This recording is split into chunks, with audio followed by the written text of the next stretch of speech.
Et David consulta l'Éternel en disant, poursuivrai-je cette cour? L'atteindrai-je? L'Éternel lui répondit, poursuis car tu atteindras et tu délivreras. Le titre de mon message, c'est poursuivant. La définition de...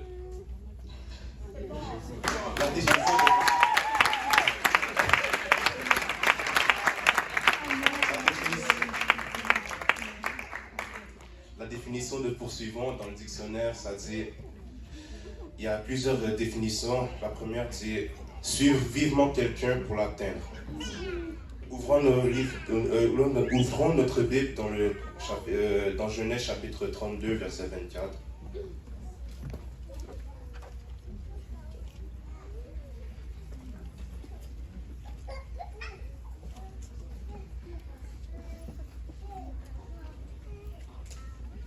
La Bible dit Jacob demeura seul. Que quelqu'un dise seul. Alors un homme lutta avec lui jusqu'au lever de l'aurore. Pendant qu'il ne pouvait le vaincre, cet homme le frappa à l'emboîture de la hanche. Et l'emboîture de la hanche de Jacob se demi pendant qu'il luttait avec lui. Il dit, laissez-moi aller, car l'aurore se lève. Et Jacob répondit, je ne te laisserai point aller, que tu ne m'aies béni. Dans ce court extrait de la Bible, nous voyons Jacob qui lutte contre Dieu sous une entité. Et cette bataille dure jusqu'au lever du soleil. Je ne sais pas pour vous, mais rester éveillé la nuit, ça... Non.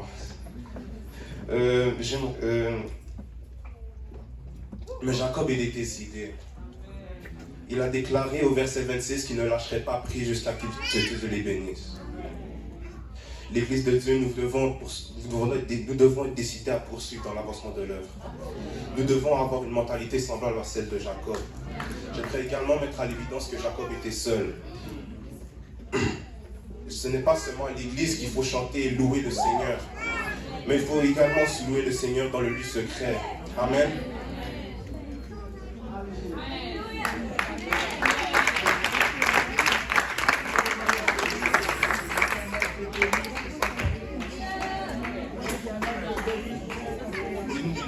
Une deuxième...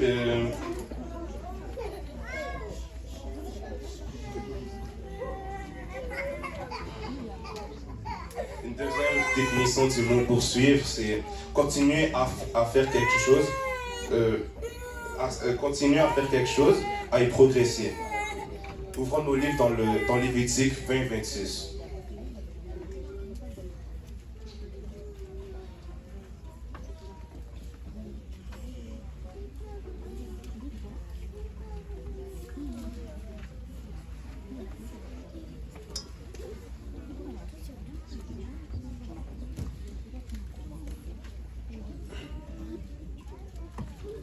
La Bible dit, vous serez saints pour moi, car je suis saint, moi l'Éternel. Je vous ai séparés des peuples afin que vous soyez à moi. J'aimerais parler de la sanctification. La sanctification consiste à être agréable à Dieu. Mais la sanctification ne vient pas de ce coup, mais elle se fait graduellement. Hébreux 12, 14 dit,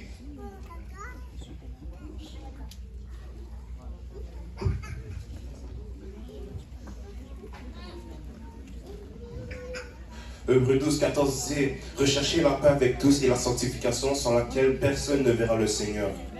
Nous devons rechercher la sanctification à tout prix. Nous devons aussi lire la parole de Dieu car c'est elle qui te révèle ce qui est agréable à Dieu. Pas seulement lire, mais il faut obéir aussi car c'est elle qui porte des fruits.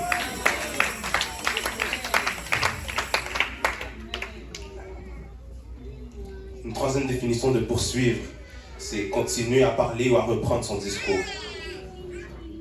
Ouvrons nos Bibles dans Matthieu 28, 19.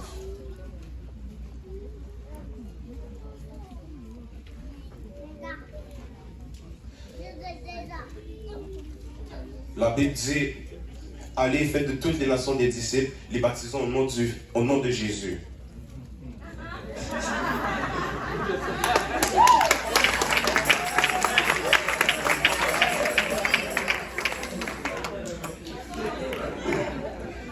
Le but du Seigneur est de ramener tout le monde à lui, comme le dit 2 Pierre 3:2, 2 Pierre 3:9.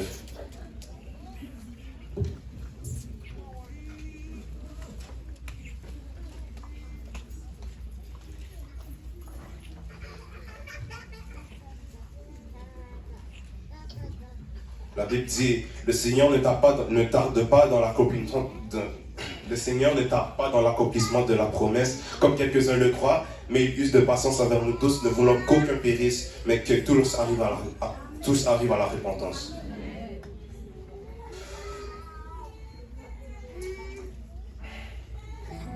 L'évangélisation est l'œuvre du Seigneur. Je ne suis pas en train de dire que être pasteur, ce n'est pas l'œuvre du Seigneur. Non plus chanter pour le Seigneur, mais l'œuvre principale du Seigneur, c'est de gagner des âmes à lui. Amen.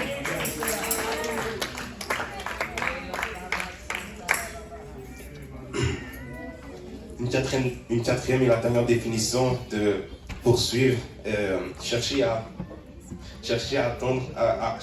atteindre un but, un objectif. Ouvrons nos Bibles dans Actes 2, 38.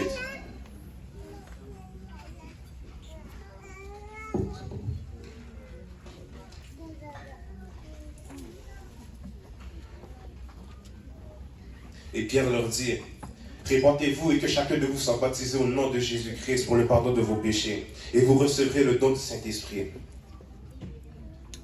L'objectif de tout homme de Dieu, c'est de parvenir au salut. Et j'aimerais donc exhorter à tout le monde à poursuivre dans les voies du Seigneur, car si nous ne poursuivons pas, nous ne pourrons pas atteindre notre but qui est le salut en Jésus-Christ. Ouvrons nos Bibles dans Luc 21, 19.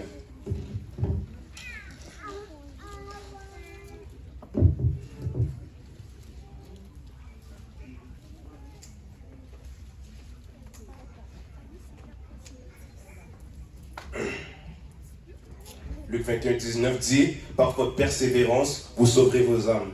J'aime remplacer persévérance par poursuite, car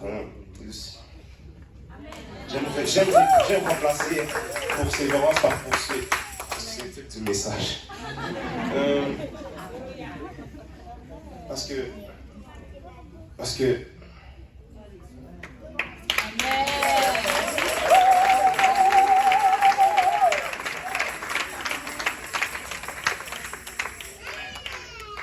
comme je l'ai dit, nous ne pouvons pas atteindre notre but qui est le salut en Jésus-Christ.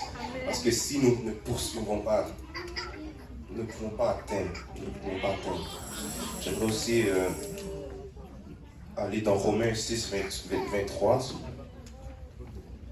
qui dit, car le salaire du péché c'est la mort, mais le don gratuit de Dieu c'est la vie éternelle en Jésus-Christ notre Seigneur.